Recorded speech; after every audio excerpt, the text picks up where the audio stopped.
Hey gang, Jones here, back with another video here today. So what I'm going to talk about is if Gray Zone is worth the money to buy. Now, I'm going to go over just a very small detail of the game and what it entails, and then I'm going to talk about the pros and the cons of the game, what I believe they are. So Grazy Zone Warefare is a PvE/VP tactical shooter with an open, persistent world and a progression system. So you have your typical vendors, you have your quests that you got, you do quests, you come back, you get money.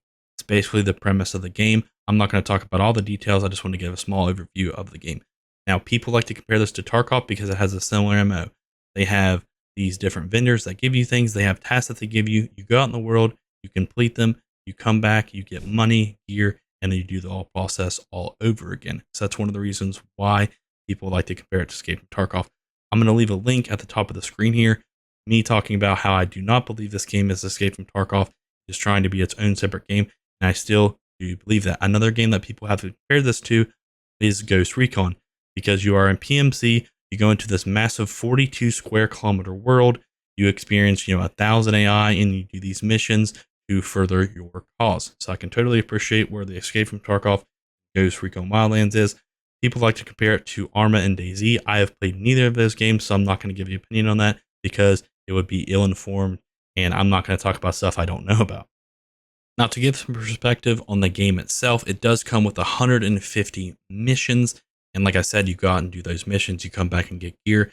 The devs have stated that the game is only 20% done, so that gives you a timeline of what they expect throughout the entire game. If this is only 20% of the game, it is going to expand exponentially, and it is something to get excited about. Now, if you want to learn about what the future holds for the game, I'm going to leave a link up at the top of the screen here. You can look at that video, and it talks about the future of the game itself and what that may entail for us. So first, I'm going to go over the cons of the game, and then I'm going to go over the pros. So my first con with the game is optimization. Now, this game got review bombed out into absolute oblivion on Steam because of the performance, but a lot of these reviews weren't warranted because they had 0.1 hours, 0.1 hours, 0.1 hours, or they would talk about a rig that is extremely old and it really wouldn't run well. So the game does need optimization help. Obviously, there are people that are on 4090s and they're experiencing the game to the absolute fullest, and it is running very well on their equipment. Now, there are people that have decent cards like myself. I have a 3080 Ti, and if I go in and run the game at DLSS, I'm only running the game at 1680 FPS.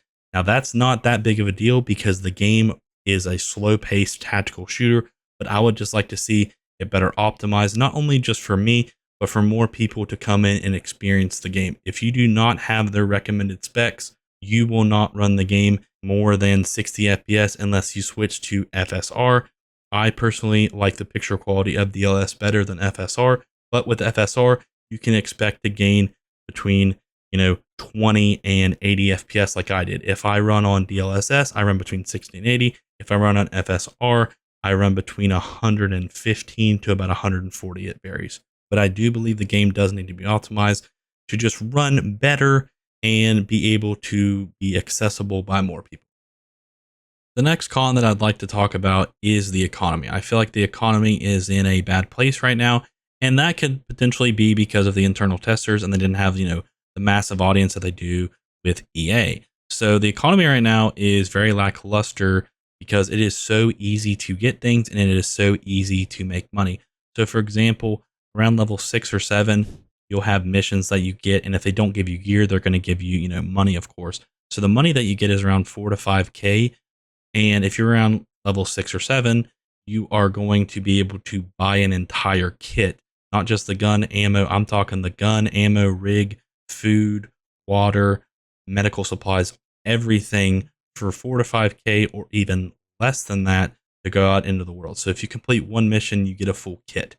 And with 150 missions, and if you don't die because the map is so huge, it just puts the economy in a really bad place because it's too easy and it's not as punishing. I don't believe they should make the game just extremely hard, but I feel like it needs to be harder and the economy needs to be more fleshed out.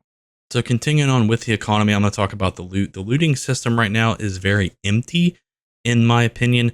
I feel like that there's not enough of it. So for example, right, the loot within the game, it is basically just, weapons, ammo, rig, medical supplies, food, water. That is it. There's no other, items within the game. There's not like, bad or good items. It's basically just the essential items that you need to, have a kit and play the game.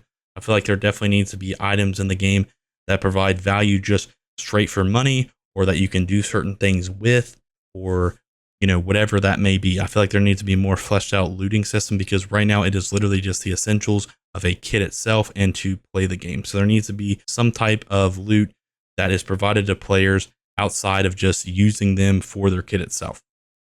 So the AI to me just feel like caution cones or pins just kind of dropped into the world itself to hinder you from completing these quests.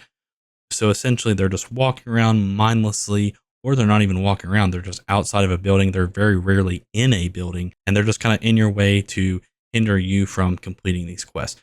Now, with the notion of them saying this is a living, breathing, persistent world, I feel like, they should be on patrols randomly around the map. They should be, smoking a cigarette, sitting around a table, maybe conversating, and then you pull up and they're like, oh, wow, there's somebody here. I just feel like they're not lifelike enough. Now, I'm not saying they have to do crazy things like watching a soccer game on a TV and have, a family cookout or something like that. That's not what I'm saying. But I feel like they need to be a little bit more fleshed out to where they've seen more lifelike. They definitely have improved from the creator test. They do seem to at least run towards cover and, move out of the way from you shooting them. They don't just stand still or run straight at you when you do shoot them. They do give more of a challenge than they did in the creator test, in my opinion. But I feel like they need to be more lifelike in a sense of like having that living, breathing, persistent world. So the LZ heli system, I feel like this definitely needs some improvements. They did improve from what they originally did. So in the creator test, you could not shoot, you could not do anything while you're on the heli itself. Now they did improve, and you can shoot off the heli and you can do different things, but where every single faction shares these LZs, it creates problems. And not necessarily just people sitting there camping. Like obviously that's a problem where people can just sit and camp and wait on an LZ. I feel like there should be more LZs and a little bit farther away from the POI, so people just don't sit on top of an LZ. And it's a lot more random because there are a lot more landing zones. Because where these factions share these LZs, they know where they are. They can just sit there and just wait. I had an example the other day. I was playing with a buddy, and we didn't even mean to LZ camp. And we actually didn't go after these people. But what happened was we landed at an LZ, and not probably 2 to 3 minutes later, we were headed towards a POI, and we heard a heli coming. We looked at our map, noticed it wasn't ours, and we knew they were enemies. Now, we didn't go over there and pursue them because we were a little bit farther away. We were already in the POI, but we knew that they were there. But there are people that just sit and wait for these helis to land at these LZs, and they will just camp you, take your gear, and it's no big deal. There's also people of accidentally LZ camping. So they call in a heli and they're waiting for it, and then an enemy heli shows up, lands, they shoot them, take their gear, and then they get on their heli and then leave. So there's a lot of accidental stuff that happens like that, and there's people that just deliberately LZ camp. So they need to fix the system where every single faction shares them. Maybe they need to make more LZs and make it more random. And then they talked about dynamic landing, where they don't exactly land right on the LZ. They, spread around a little bit from the LZ. And I feel like those are good improvements, and they will improve on that. But for right now, the LZ system does need some work. Now, guys, before I get into the pros, if you are enjoying this video, consider leaving a like and subscribing. If you are interested in Grazy Zone Warefare content, I would greatly appreciate it. So the first pro that I want to talk about is the factions. The factions are awesome. That aspect of the game is absolutely amazing. I feel like it's a great sense of community. Like you are Mithras, you are Lemang, you are Crimson Shield, you are all these things. Like you really believe that you're a part of something. And where the game is so bare bones right now, and they don't even have anything with factions, like they've talked about the camps in the future, it is amazing. Like I have helped people with Quest. I have received help from Quest. I've given people keys, or at least open doors. They have opened doors for me. It's absolutely incredible. It is a great community experience, and I love it so much. You just really feel like you're part of something. I'm going to show a picture right here of a picture that my buddy sent me of him being in a faction war for like hours. And there was just heli after heli after heli of the faction we're part of, which is Mithras, coming in and fighting another faction for like hours upon hours upon hours. And people were just doing that just for the sake of saying that we won. Like they were in this battle for several hours just to say that we won. We beat this other faction, which, with the lack of content that the factions don't have, and people are already doing this, that is absolutely mind-blowing. I feel like when I play this game, when I'm in a faction, I feel like I am playing an MMO with an assault rifle. I feel like I'm part of something. helping a greater cause that doesn't even have a cause because there's no content with the factions yet. And it is an absolutely amazing feeling, and I love that aspect of the game. So the gunplay. The gunplay, in my opinion, is very well done. It doesn't seem too easy. It doesn't seem too hard. You feel rewarded when you do upgrade your gun itself. Like, you do feel the difference. And with the attention to detail, like the weight of the magazine changing the recoil, I feel like it actually does work very well in the game. It is just very rewarding. When you're in a gunfight, you don't feel like you're like pulling your mouse down, 15 yards to hold on to a gun, but you also have to pay attention to what you're doing. So I feel like it's very balanced. It's very rewarding to get a kill, and it's also detrimental when you do lose a fight, but it's not, you don't feel like it's the game's fault, right? You feel like you messed up or you did something wrong. I think it's very, very well done. The no waiting aspect of this game, I feel like it's one of the coolest aspects of the game, that you can die. When you die, you can go back into the base, you can rekit, and you can go right back out. I feel like that's super cool. There's no waiting screens, there's no loading screens. It's just, the experience doesn't die when you die, right? So you can go get your kit, or you can, go back in with a knife, and hopefully your friends hold your kit down and you can get to it. It's such a cool aspect of the game because it's not over, right? When you die, you're not sitting at a screen waiting for your friends to get done, or waiting for this or doing that. You can simply just go into your base, re-kit, do whatever, and go straight back into the world. And it's very, very cool, and it's very, very rewarding to actually be in the game and playing it. The world is beautiful in the game. It just feels so fleshed out. It feels like this event happened, everybody just got up out of their houses and ceased and just left. The lighting is well done. There's stuff in buildings, there's stuff in houses. It's not just, you walk into a building and there's one desk and there's just doors to just empty nothing rooms. Every single POI that I've went to so far, outside of obviously the starting towns because they are very similar, has seemed different, unique, and it just seems like its own little place. I feel like the world is very, very well done, and that's one of the reasons why I hope optimization gets better, is so more people can experience this game, because the world is so beautiful.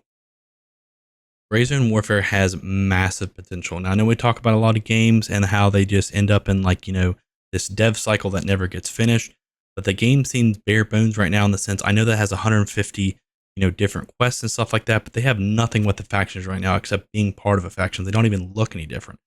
So they have talked about in the future where they're going to have forward operating bases that these factions can fight over, and it's going to have unique vendors with unique items, and that's just one thing with the factions.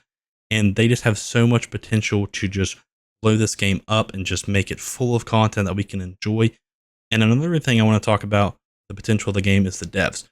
So the devs changed one thing that people talked about when I talked about the LZ system, and it has changed. They changed where you can shoot off the chopper, and that was done within like 2 or 3 days of actually going out to release. Also, not this most recent creator test, but the one before that, there was a creator that couldn't get their PC up and running. So what they did, they built that PC and then tried to figure out an answer of why they couldn't run the game. And that just shows dedication and wanting to help the community and wanting their game to be good. So not only just the bones of the game, but also the devs behind it have me really excited, and the potential is just out of this world. Lastly here, I'm going to talk about the price of the game. I'm going to talk about my conclusion for the game. So if you are somebody that is wanting to buy Grazy Zone Warfare and you just needed a reason like this video to buy it, and you have the rig to do it, absolutely buy this game. I believe you can get $35 of worth of entertainment out of this game as it is right now at this very moment while releasing the video. Now, if you were on the fence about buying this game, I would just wait. Okay, if you're like, man, I don't really see enough, I don't really know what's going on, I'm not for sure if I want to buy it, I would just wait, give it a couple months, see the content come out, see the updates for like hotfixes, optimization come out, and then I would pull the trigger. Now, I hope this video helped you out in making some type of decision if you are for Grazy Zone Warfare, or you're not, or you just want to wait, or it doesn't even interest you. But I did want to put out this video to help you guys make that informed decision. Anyway, guys, I'm Jones, and I'm out. Peace.